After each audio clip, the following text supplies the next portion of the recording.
meet everybody. It's MicheleMarieDalene. It is December 23rd, 2014, and of course today is the day before Christmas Eve. And I'm glad you enjoyed some of the other video clips I did, such as the insides of my Panasonic camera. But today we're going to talk about weather. After all, this is my season, and so I'm going to explain to you what is going on, because some of you may not know. The country right now, and not just the United States, mind you, also Canada as well, has been kind of bisected kind of down the middle. The western part of both, more or less the middle of the country, more or less both U.S. and Canada applies to, it's colder than the eastern part. The same is also true with southwest Greenland, as the temperatures, I believe the name of the city is called Nuuk. I think it's N-U-K or N-U-X. I'm not sure which one it is. It shows a high today of about 2 degrees Celsius. This is Greenland, kid. This is not, someplace in the south, or even New England for that matter. And they're seeing temperatures a high of about 2 degrees Celsius. And I think it is Nuuk, N-U-K. So you know that. The temperatures will start to modulate and come down to seasonal lows after December for the eastern parts of the countries. However, because it is a large event, it's not just affecting one particular area of the globe. It's creating some upper level disturbances. For example, it's why we're getting the rain and that snow. We should be getting snow, but we're not, because we're on the warm side of a southern air mass from the south that has come up. It has actually parked its butt right above Connecticut. Okay, and it has a barometric pressure that's pretty high. I mean, right now in the upper part of Massachusetts area, basically, is where there is kind of a demarcation. It's not really a very strong one, but we see that the isobars are showing that if we want to get some seasonal temperatures, that we need to bring the cold fronts down a bit further, and I've already started working on doing that through Axis Sorcery, through the process of being able to manipulate the cold fronts. I'm only doing that because I'd like to see some snow before New Year's. We'll have to see. Okay. Now, the other thing you may or may not have noticed during the convocation is that my white top looked like a little bit pink. And I was able to correct that through Final Cut Express to some point. But why was that? Well, you know what it is? I'm wearing white right now. I might look like it's pink again. And what it is even though I'm using a color correction filter, an 88 filter on this camera, it doesn't totally remove the infrared. And so this camera does not have the optional accessory which was available for it, which you could plug in, which is an infrared cut filter. I ordered that kit. It should be here when it gets here. You know how it is in China. Unless they're using a U.S. factory warehouse, a security camera 2000 in the United States. I don't know which one it's coming from. I would think it'd be coming from the U.S. warehouse, but I could be wrong. I got a good deal on it. It was on sale. In fact, it was on sale quite a bit. It was actually only $4 per module, so I bought 3. Hey, trust me, $4 versus $10, that's 60% off. So you have to be rocket science to figure that out. I mean, so I bought that. So now that I'm going to put that on the Panasonic, the BP314, the camera that we're using now, and now I don't need to do one for the CP232 or 234 because It already has a module already installed, even if it is not quite as IR blocking. It's still pretty sophisticated blocking. At least my colors look normal, so I don't really need to mess with it. I still gotta buy some computer tapes, and so that's the other project that's on the wish list is, should I buy tapes or should I buy cameras? Well, in all reality, I don't really need a camera right now. I mean, it'd be nice to have a second one, but I already got 3 cameras, 2 which are currently right now sitting on the bench, and the third one, of course, we're using right now. And so I'm not exactly short on image pickups, but what I am short on is, I need to get some more computer tapes, and I also got to get some clothes, because I lost a lot of my clothes. Either they wore out or they got mislaid or whatever the case may be. Might even throw them away. You never know. I could have. Oh, wait. The point is that these things, I'm gonna get some stuff. I'm gonna get some clothes. This top was not my first choice. However, it's one of the choices I had. I might have more clothes sitting in my closet. I have to go digging through it, look for other things. I think that's how we left our purple top, was through that same means of possibly, I'll have to see if maybe somehow, I'll figure that out. Anyway, so now, what about the other things that we mentioned briefly, the landlord's heating system updates? Well, what he did was, he did not replace the boiler, but he replaced the boiler's burner with a dual fuel, oil and natural gas burner assembly, which will allow him to use whichever fuel gives him a better competitive price. At this point, he's burning gas, and that's working pretty good. I haven't been freezing my yachts off, and we certainly have plenty of hot water, and it would be nice if we could actually had a baseline comparison of his gas versus oil session.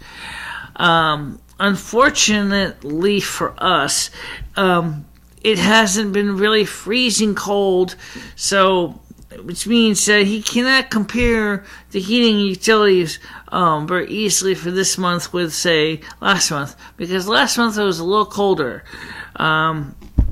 So he would need to maybe look at what it was like last year, just determine the trend, and even that may not be much of a clue as far as coldness goes. But you know what? I've been around a long time. I've seen a lot of things, and so we'll have to just play it by ear and see what happens. Okay, now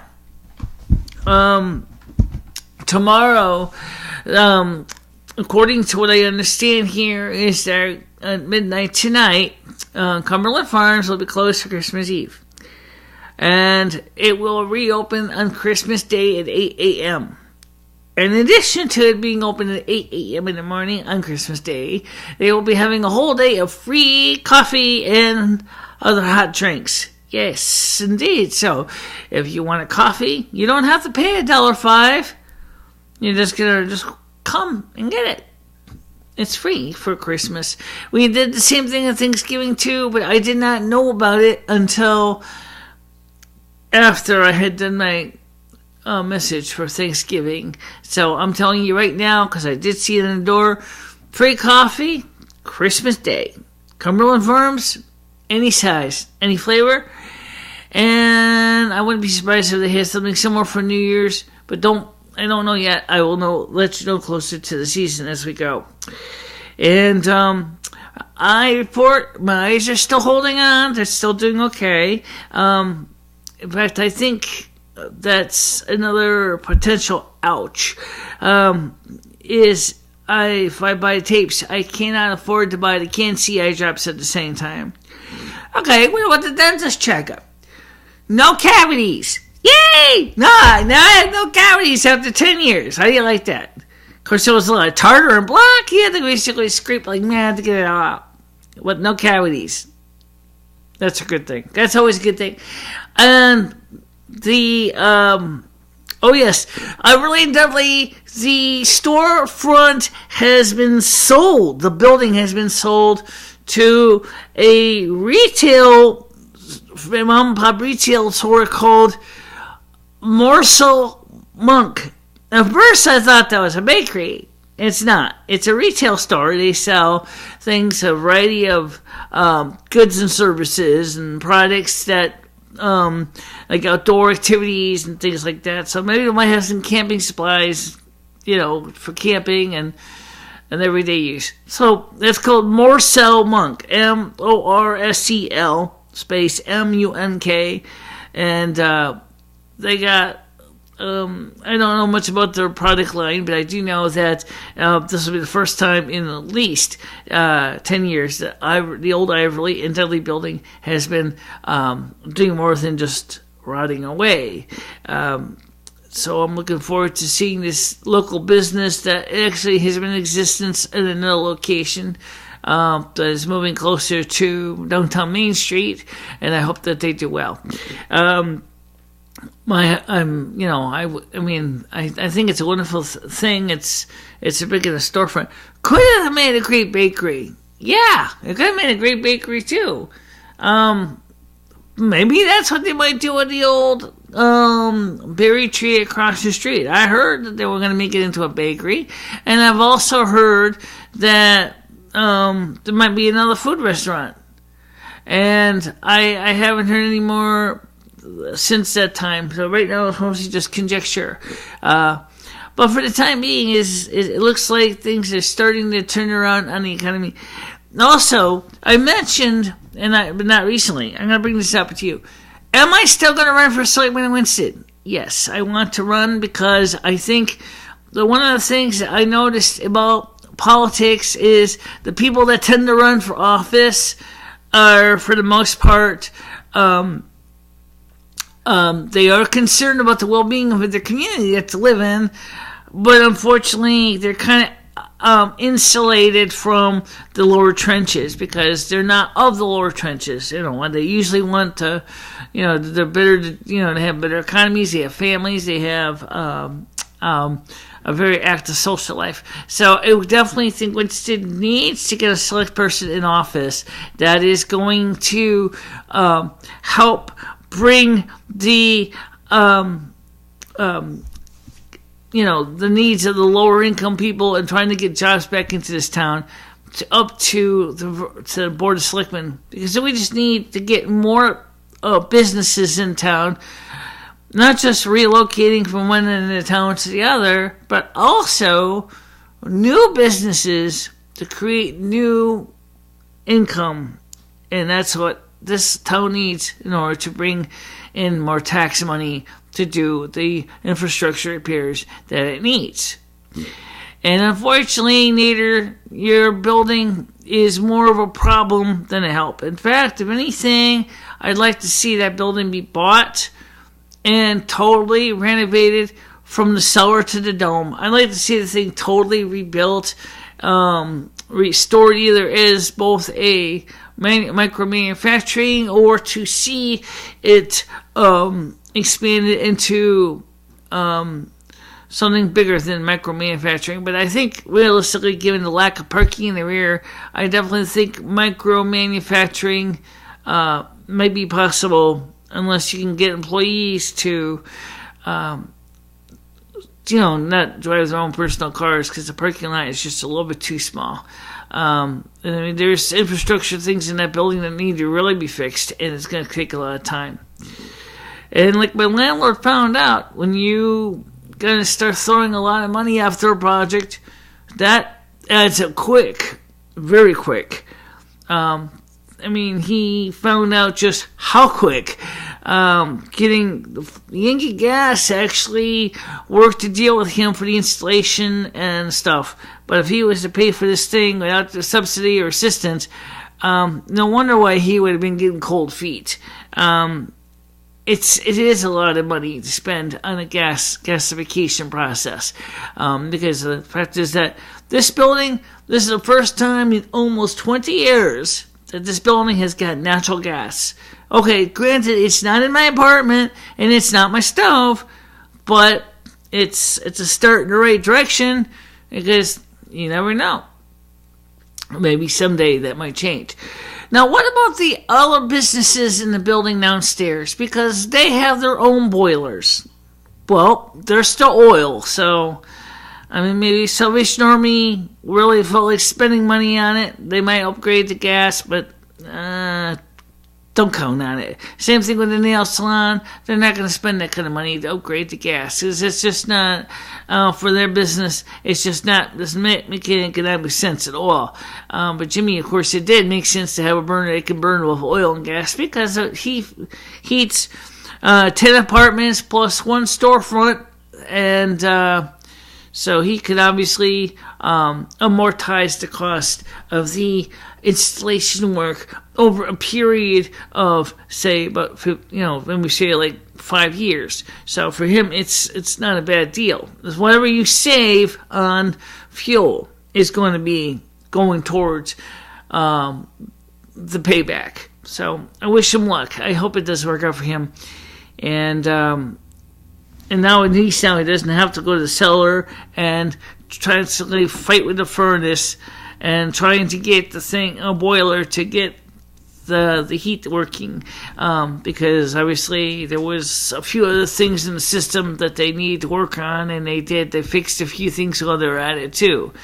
We didn't get my thermostat wired up yet. That's one of those things that kind of ended up being the contractor looked at the situation. He said to him, he says, I have to run a new cable down to the basement because we can't find the original cable.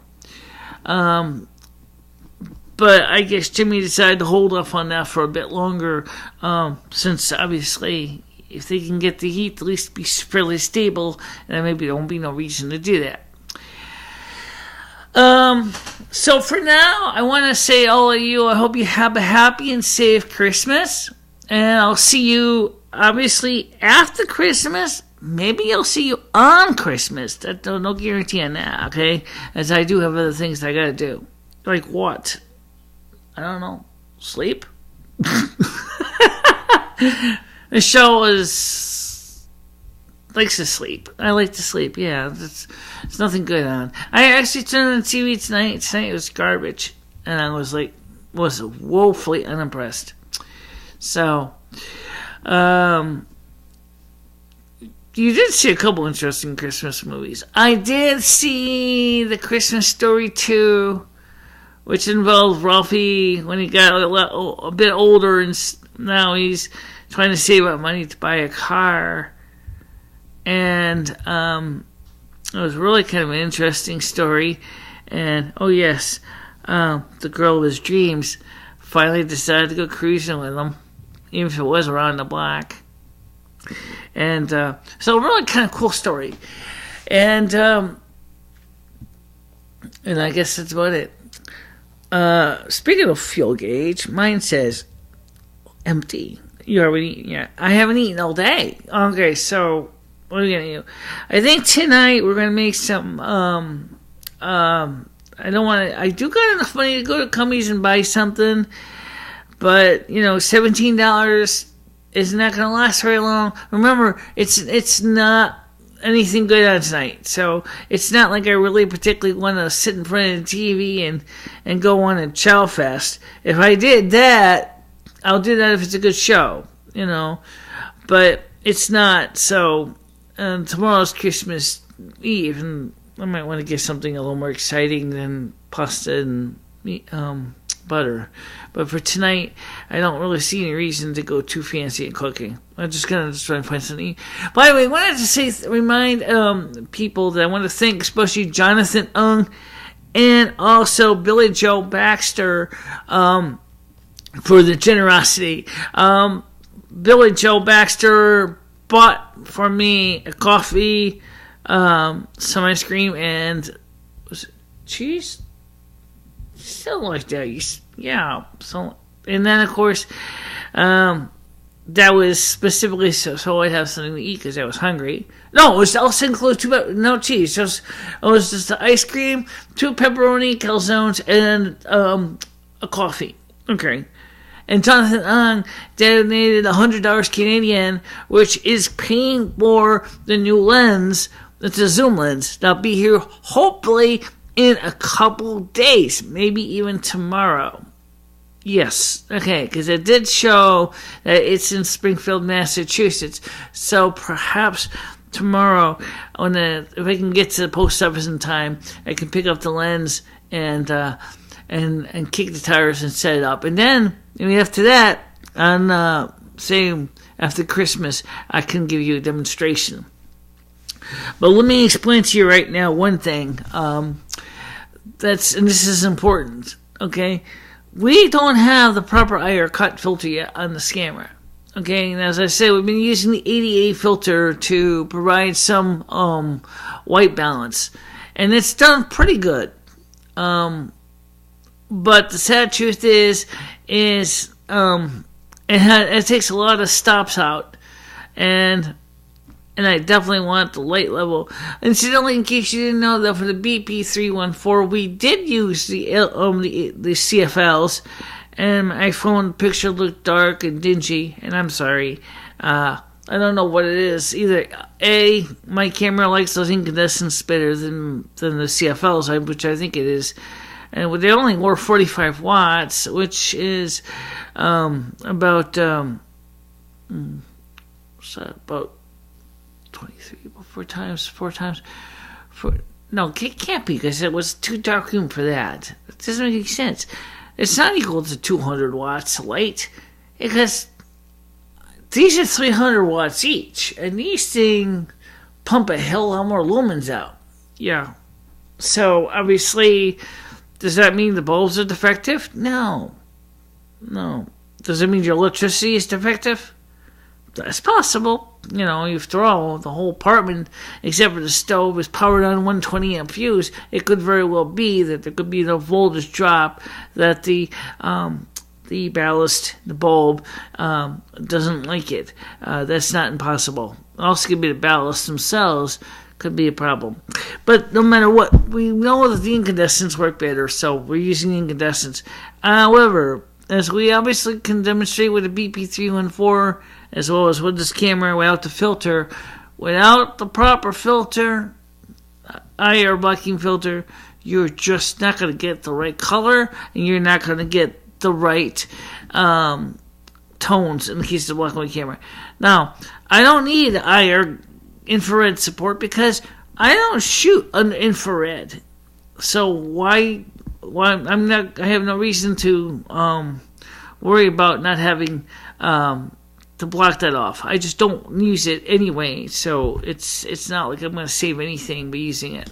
Except if I use the blocking filter, I'm actually going to have an advantage that I'll make it a lot easier for me to maintain better color retention, and that is important, definitely.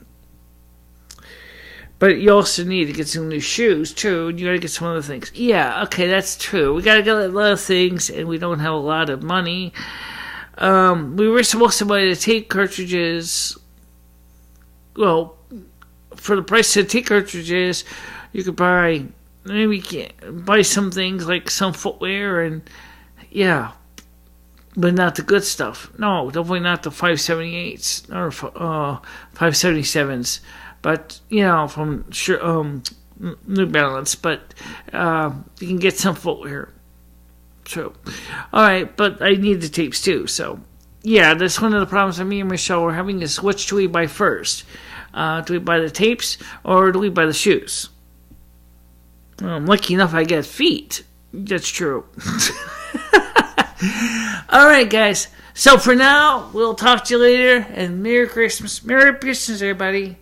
And don't forget to like, comment, subscribe, and share. We'll see you later.